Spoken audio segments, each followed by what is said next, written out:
ಎಲ್ರಿಗೂ ನಮಸ್ಕಾರ. ಇವತ್ತೊಂದು ಡೌಟ್ ಕ್ಲಿಯರ್ ಮಾಡ್ತೀನಿ ನಾನು. ಅದಕ್ಕಿಂತ ಮುಂಚೆ ಈ ಅಮ್ಮವ್ರು ಏನ್ ಹೇಳ್ತಾರಂತ ಕೇಳೋಣಂತ.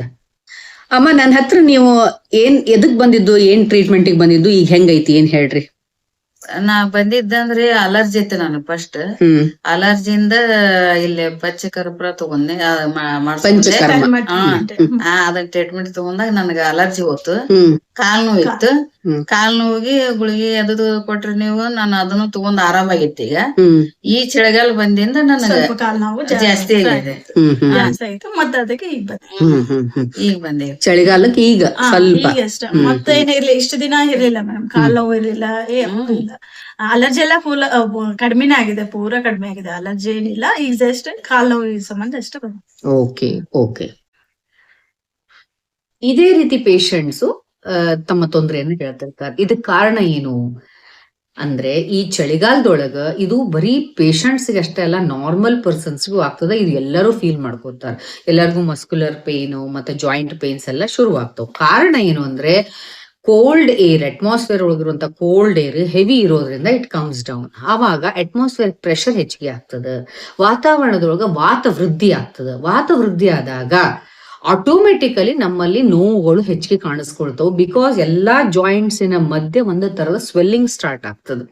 ಅದು ಸಣ್ಣ ಸಣ್ಣ ಜಾಯಿಂಟ್ಸ್ ಇರ್ಬೋದು, ಈವನ್ ದೊಡ್ಡ ಜಾಯಿಂಟ್ಸ್ ಇರ್ಬೋದು. ಸ್ವೆಲ್ಲಿಂಗ್ ಬಂದ ತಕ್ಷಣ ನಮ್ಮ ಮೂವ್ಮೆಂಟ್ಸ್ ಕಡಿಮೆ ಆಗ್ತಾವೆ. ಆಟೋಮೆಟಿಕಲಿ ನಾವು ಆಕ್ಟಿವ್ನೆಸ್ ಕಳ್ಕೊಳ್ತೀವಿ, ನಾವು ಲೇಜಿ ಆಗ್ಬಿಡ್ತೀವಿ, ಯಾವುದೇ ರೀತಿ ಕೆಲಸ ಮಾಡ್ಲಿಕ್ಕೆ ಇಷ್ಟಪಡೋದಿಲ್ಲ. ಅವಾಗ ಲುಬ್ರಿಕೇಶನ್ ಕಡಿಮೆ ಆಗ್ತದೆ ಜಾಯಿಂಟ್ಸ್ ಮಧ್ಯೆ. ಅವಾಗ ಎಲ್ಲಾ ಜಾಯಿಂಟ್ಸು ಹೆಚ್ಚಿಗೆ ನೋವು ಆಗ್ತಾವೆ.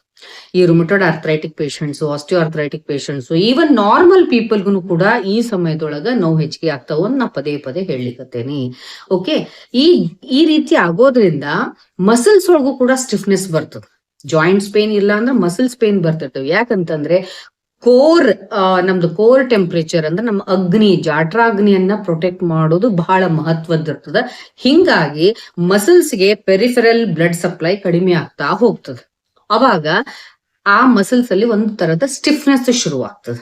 ಹಂಗಂದ್ರೆ ಇದಕ್ಕೆ ಏನ್ ಮಾಡ್ಕೋಬೇಕು ಅಂದ್ರೆ, ಹೆದರ್ಕೋಬೇಕಾಗಿಲ್ಲ. It is very common. ಮೊದಲು ನಾವು ಒಳಗಡೆ ಇರುವಂತ ಕೋರ್ ಟೆಂಪರೇಚರ್ ನ ಸರಿ ಮೇಂಟೈನ್ ಮಾಡ್ಕೋಬೇಕು ಮತ್ತು ಜಾಟ್ರಾಗ್ನಿ ಕಡಿಮೆ ಆಗ್ಲಾರ್ದಂಗ್ ನೋಡ್ಕೋಬೇಕು. ಎಕ್ಸಸೈಸಸ್ ಅನ್ನ ನೀವು ಮಾಡ್ಲೇಬೇಕು. ನಾವು ಮೆಡಿಸಿನ್ಸ್ ಎಲ್ಲ ಕೊಡ್ತಿರ್ತೀವಿ, ಅದನ್ನ ತಗೊಳ್ತಾ ಇರ್ತೀರಿ, ಅದ್ರ ಜೊತೆಗೆ ಪ್ರಾಪರ್ ಎಕ್ಸಸೈಸಸ್ ಬೇಕು. ಹೈಡ್ರೇಷನ್ ಮಾಡ್ಕೋಬೇಕು. ಬಾಡಿನ ಟೈಮ್ ಟು ಟೈಮ್ ಸರಿಯಾಗಿ ನೀರನ್ನ ಕುಡಿದು ಹೈಡ್ರೇಟ್ ಮಾಡ್ಕೋಬೇಕು. ಪ್ರಾಪರ್ ನೀವು ಒಮ್ಮಿನೊಮ್ಮೆ ಜಿಮ್ ಮಾಡ್ಲಿಕ್ಕೆ ಹೋಗ್ಬೇಡ್ರಿ ಚಳಿಗಾಲದೊಳಗ. ದೇಹಕ್ಕೆ ಹಿತಮಿತವಾಗಿ ನೀವು ಬಾಡಿ ಎಲ್ಲಾ ಜಾಯಿಂಟ್ಸ್ ಅನ್ನ ಮೂವ್ಮೆಂಟ್ ಮಾಡ್ಕೊಡ್ರಿ. ನನ್ನ ಪ್ರಕಾರ ಸೂರ್ಯ ನಮಸ್ಕಾರ ಇಸ್ ದ ಬೆಸ್ಟ್ ಒನ್. ಅದ್ರೊಳಗೆ ಎಲ್ಲಾ ರೀತಿಯ ಮಸಲ್ಸ್ಗೆ, ಎಲ್ಲಾ ಜಾಯಿಂಟ್ಸ್ಗೆ ಒಳ್ಳೆಯ ವ್ಯಾಯಾಮ ಸಿಗ್ತದ. ಅದನ್ನ ಮಾಡ್ತಾ ಬನ್ರಿ. ಮತ್ತು ಮೆಂಟಲಿ ಸ್ಟ್ರೆಸ್ ಮಾಡ್ಕೊಳಕ್ ಹೋಗ್ಬೇಡ್ರಿ, ಕಾಮ್ ಆಗಿರಿ. ಫಿಸಿಕಲಿ ನೀವು ಆಕ್ಟಿವ್ ಆಗಿರಿ. ಅವಾಗ ನಿಮ್ಮ ಜಾಟ್ರಾಗ್ನಿ ಉದ್ದೀಪನವಾಗಿರ್ತದ. ಇಂಟರ್ನಲಿ ನಿಮ್ದು ಹೀಟ್ ಜನರೇಟ್ ಆಗ್ಬೇಕು. ತುಂಬಿ ಹೊಚ್ಕೊಂಡು ಕೂಡೋದ್ರಿಂದ ನೀವು ಬೆಚ್ಚಗಿರೋದಲ್ಲ. ನೀವು ಹೊರಗಡೆ ಏನೂ ಹೊತ್ಕೊಳ್ಳಿಲ್ಲ ಅಂದ್ರೂ ಕೂಡ ಒಳಗಡೆಯಿಂದ ನಿಮ್ದು ಆ ಹಾಟ್ನೆಸ್ ಅಥವಾ ಅಗ್ನಿ ಸರಿಯಾಗಿ ಕೆಲಸ ಮಾಡ್ಬೇಕು ಅಂದ್ರೆ ಆಕ್ಟಿವ್ ಆಗಿರ್ಬೇಕು. ಸರಿಯಾಗಿ ಆಹಾರ ವಿಹಾರಗಳನ್ನ ಇಟ್ಕೊಳ್ರಿ. ಡೆಫಿನೆಟ್ಲಿ ಇದನ್ನ ಸರಿಪಡಿಸ್ಬೇಕು.